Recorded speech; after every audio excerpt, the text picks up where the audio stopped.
the courage to try. Lily loved butterflies. She loved their delicate wings, their vibrant colors, and the way they flitted from flower to flower. More than anything, she loved watching them. She had a whole collection of butterfly books, filled with pictures of monarchs, swallowtails, and painted ladies. She knew their names, their habitats, their life cycles. But Lily never caught a butterfly. She was too afraid. She was afraid of hurting them. She was afraid of failing to catch them. Most of all, she was afraid of failing in front of others. She was afraid of not being good enough. This fear held her back from so many things, not just catching butterflies.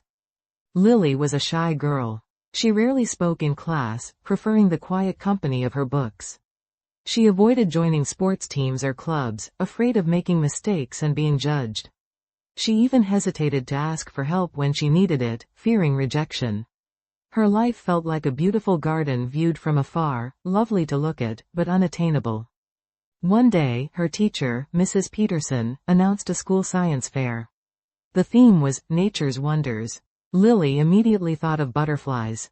She could create a beautiful display, filled with pictures and information. It would be safe, comfortable, and within her capabilities. But a small voice, quieter than the rustle of butterfly wings, whispered a different idea. That night, while reading her favorite butterfly book, she saw a picture of a butterfly emerging from its chrysalis. The transformation was incredible. The small, unassuming pupa had become a creature of vibrant beauty. And that sparked a thought, a tiny seed of courage. Maybe, just maybe, she could try something more than just admiring butterflies from afar. Maybe she could try to catch one. She knew it would be difficult. She'd need a net, and she'd need to learn how to use it. But the thought of actually holding a butterfly, of seeing its delicate wings up close, filled her with a nervous excitement. It was a feeling she hadn't experienced before, a feeling that pushed aside the fear. The next day, Lily cautiously approached her father. She explained her idea, her voice barely a whisper. She expected resistance, perhaps a gentle suggestion to stick to the safe option of a photographic display. Instead, her father smiled. "That's wonderful, Lily," he exclaimed.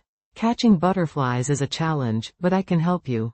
He took her to a sporting goods store and helped her choose a butterfly net, light and easy to handle. He showed her how to hold it, how to swing it gently, and how to approach a butterfly without startling it. He explained that the most important thing wasn't catching the butterfly, but respecting it. Over the next few weeks, Lily practiced in the garden. She spent hours watching butterflies, learning their habits, understanding their flight patterns.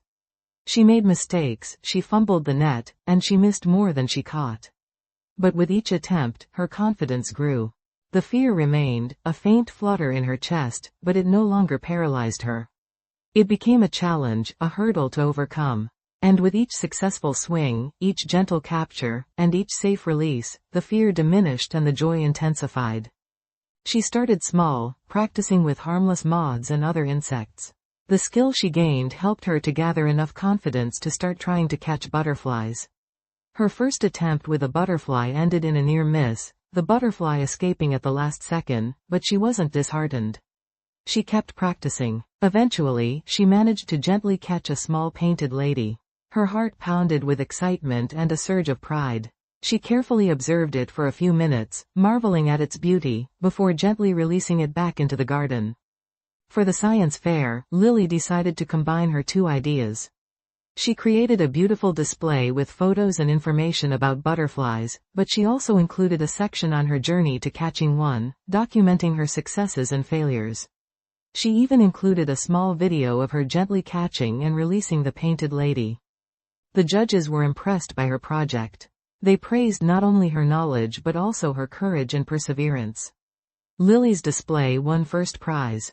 But for Lily, the real prize was the experience itself, the overcoming of her fear, the discovery of her own resilience. The science fair was a turning point. Emboldened by her success, Lily began to step outside her comfort zone in other areas of her life.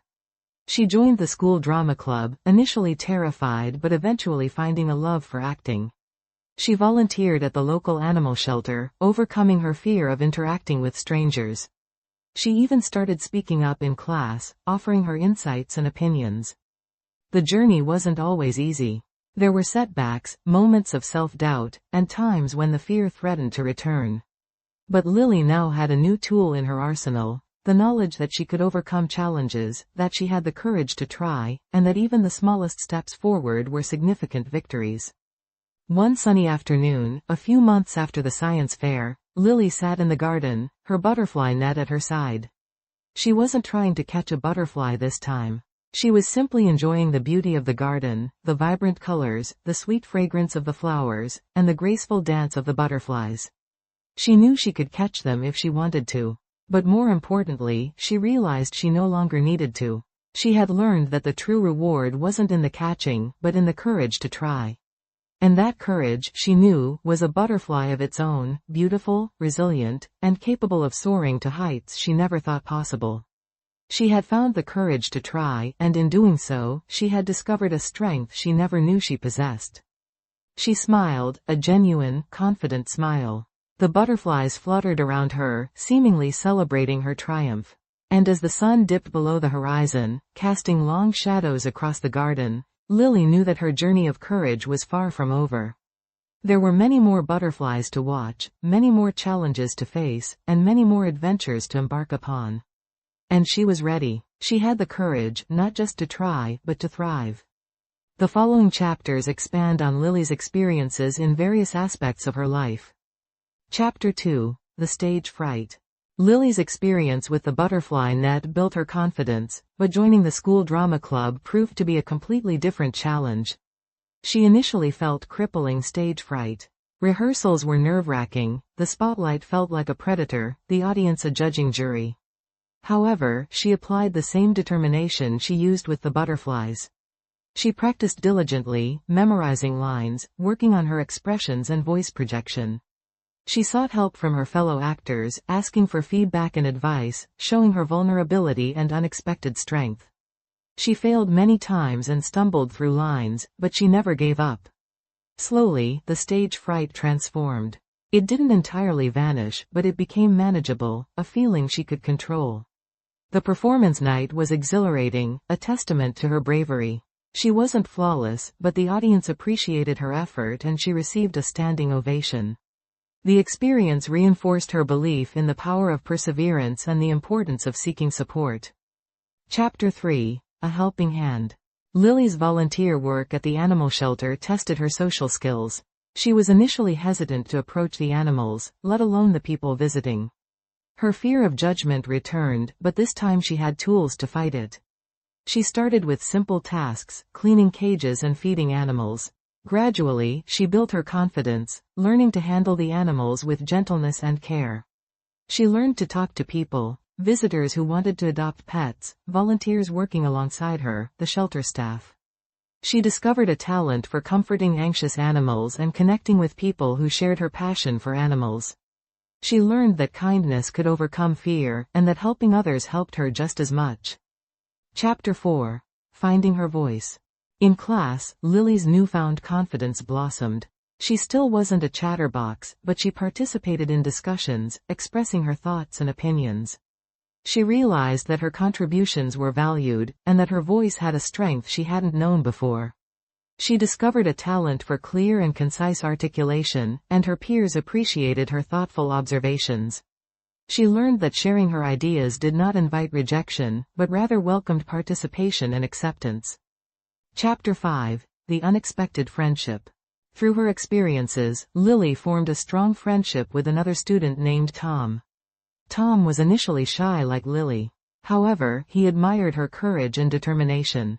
They bonded over shared challenges and successes. Tom helped Lily gain confidence in her academic pursuits, and Lily encouraged Tom to overcome his social anxiety. Their friendship served as a reminder that courage is not always about grand gestures, but also about finding support and sharing vulnerabilities. Their bond deepened, reinforcing Lily's belief that facing fear is easier with the support of a strong friend. Chapter 6. The Next Challenge. The story concludes with Lily facing a new challenge. Perhaps she's considering trying out for the school's debate team, or maybe she's thinking about entering a photography contest. The point is that she is continuing to push herself, facing new fears and challenges with the same courage and determination she demonstrated with the butterflies. The story ends on an optimistic note, emphasizing that the journey of courage is ongoing, and that each challenge overcome builds resilience and strength. The final message is that the courage to try is a lifelong journey, filled with both triumphs and setbacks, but ultimately rewarding and transformative.